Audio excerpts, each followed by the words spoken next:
mga ka-sexy chef, this is YourMayores. Welcome back to my channel. Now I'm going to show you how to make or how I make my siopao. Siopao tamang-tama pang merienda, pang bahay, homemade siopao na lalagyan natin ng cornstarch dahil wala tayong cake flour. Gagawa tayo ng paraan. Galagyan natin siya ng cornstarch at titingnan natin kung anong magiging kalalabasan.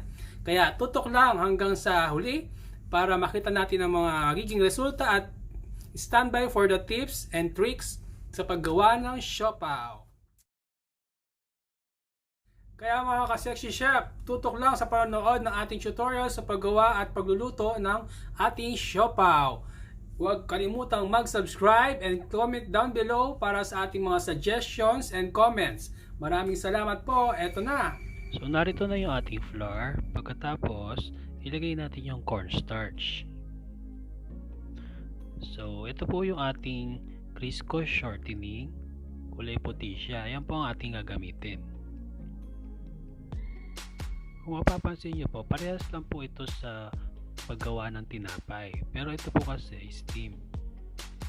So ilagyan po natin siya ng sugar. Ilagay po natin ito sa lukewarm water. Pagkatapos, ilagyan po natin siya ng yeast. Active dry yeast yung gagamitin natin. And then baking powder.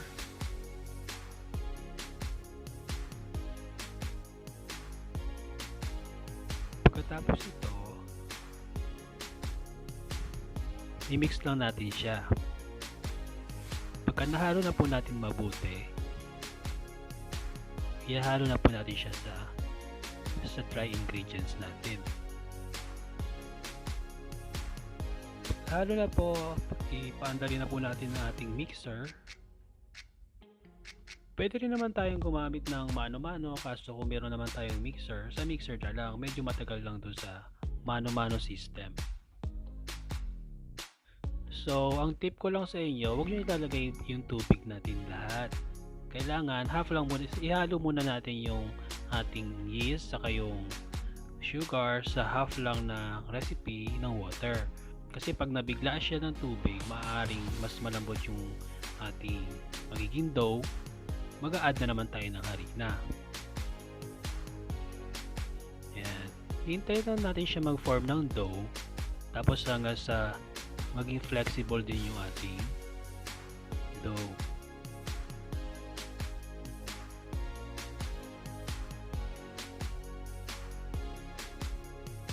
Ayan. Medyo malapit na siya mag-form ng dough. This will take 5 to 6 minutes. Kailangan natin siyang i-test para malaman natin kung flexible na yung dough. Ibig sabihin, lumabas na yung gluten niya. So mga ka-sexy, tandaan natin kapag naging flexible na yung dough, pwede na siyang i-rest. Para lang siyang sa tinapay. So napansin nyo, kumuha ako ng konti para i-test pero hindi pa siya ready, kaya ibinalik ko.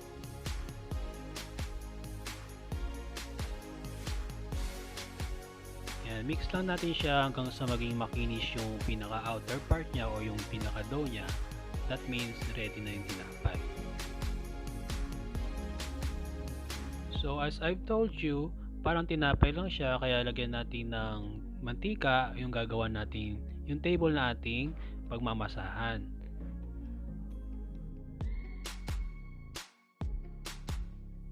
I will divide this into 4 para hindi ako mahirapan mamaya sa pagmamasa ng mga maliliit na siopao dough natin.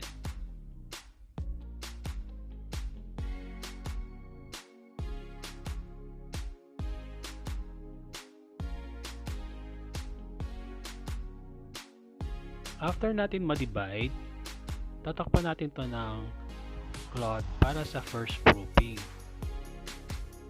First proofing natin is minimum 1 hour.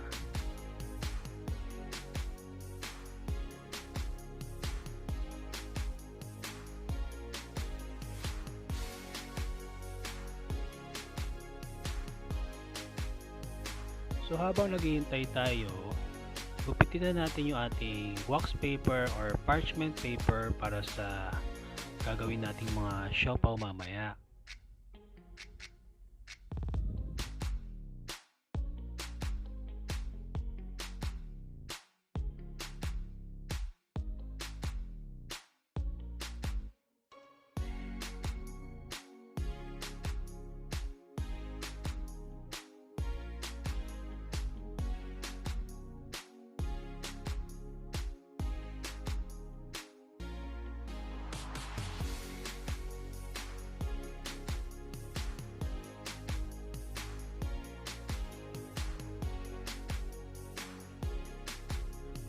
So, asado filling yung gagamitin natin. Tips ko sa inyo, you can do this ahead of time. Kunwari, bukas gagawa tayo ng siopaw, pwede na natin gawin ngayon. Tapos, ilagay lang natin sa fridge. So, isi-share ko sa inyo sa susunod na mga episodes yung paggawa ko ng asado filling.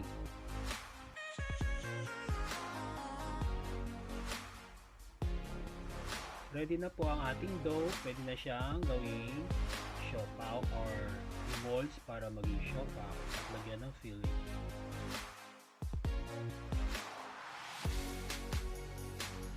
So, imo-molds na po natin siya sa size ng siopaw na gusto natin. Mamasahin lang po natin siya, pahabain, tapos ikakat po natin siya sa tamang size lang po ng siopaw. Since pambahay lang naman po ito, pwede na po natin siya hindi timbangin. Pero see to it na pare-parehas po yung size niya.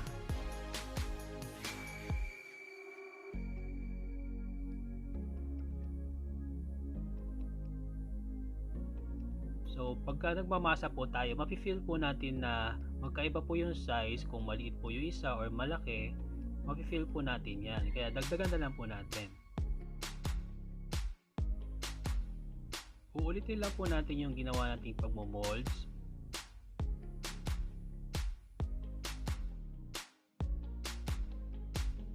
Uulitin lang po natin siya hanggang sa mamolds natin lahat ng siopaw size. After that, i-rest lang po natin siya ng mga 5 to 10 minutes, saka natin siya i-flatten para malagyan na natin siya ng filling. So tandaan, pag mag-rest tayo ng mga maliliit na buns, tatakpan po natin siya para maiwasan po natin siya na ma-dry.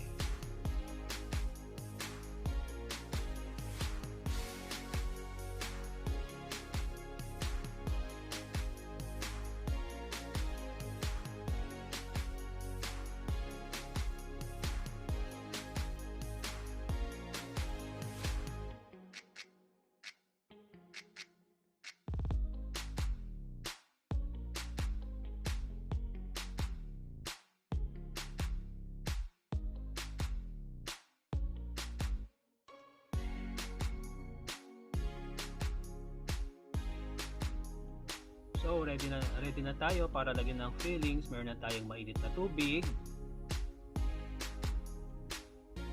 Meron na tayong fillings. Andiyan yung ating paper. Andiyan yung ating siopaw buns. Ready na. Ipa-flatten lang po natin itong siopaw dough para malagyan po natin siya ng fillings sa loob.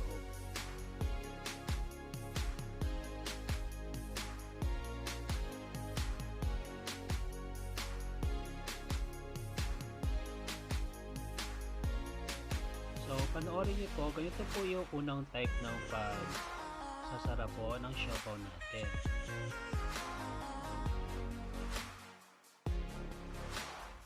Huwag po kayong matakot dahil parehas na naman po tayo nagsisimula at hindi tayo perfect para sa siopaw na ito. Pero ganito po yung ating paggawa. After that, talagyan natin siya ng paper para hindi siya dumikit sa ating casserole or sa ating steamer.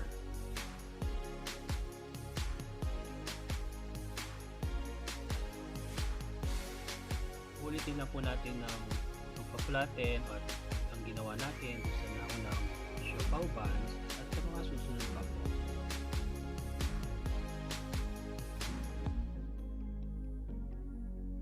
After this, papakita naman natin maya-maya yung paggawa ng isang klase ng pagsasara ng siopao pan.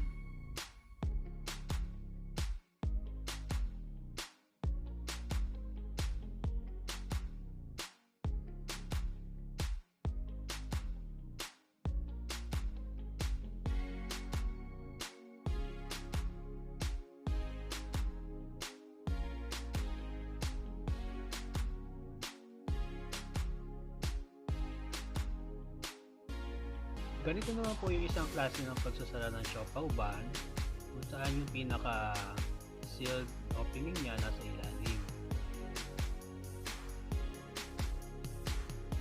Gagawin lang po natin ito at uulitin sa mga nagtira pa pong siopao pans.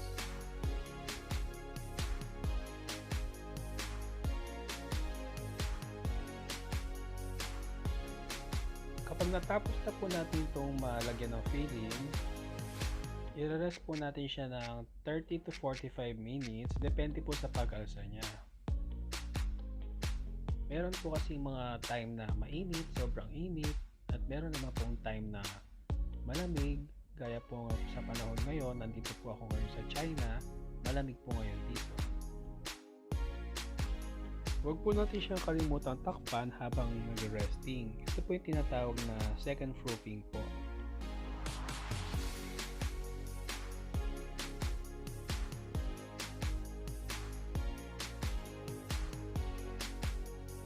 After 45 minutes po, sasalang na po natin ito sa steamer. And then, lulutuin po natin siya ng 15 to 20 minutes.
So after 45 minutes, isinalang ko na po ang ating siopao. So mag-aantay lang po tayo ng 15 to 20 minutes para po maluto ang ating siopao.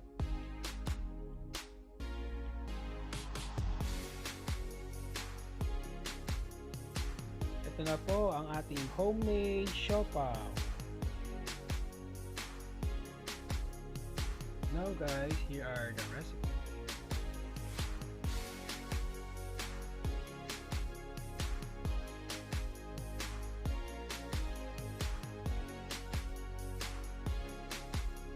So guys, I hope you enjoyed this episode. Please subscribe and comment down below your suggestions and comments, and please click the notifications para sa mga bagong tutorial na ating gagawin soon. This is YourMayores, your sexy chef. Thank you for watching.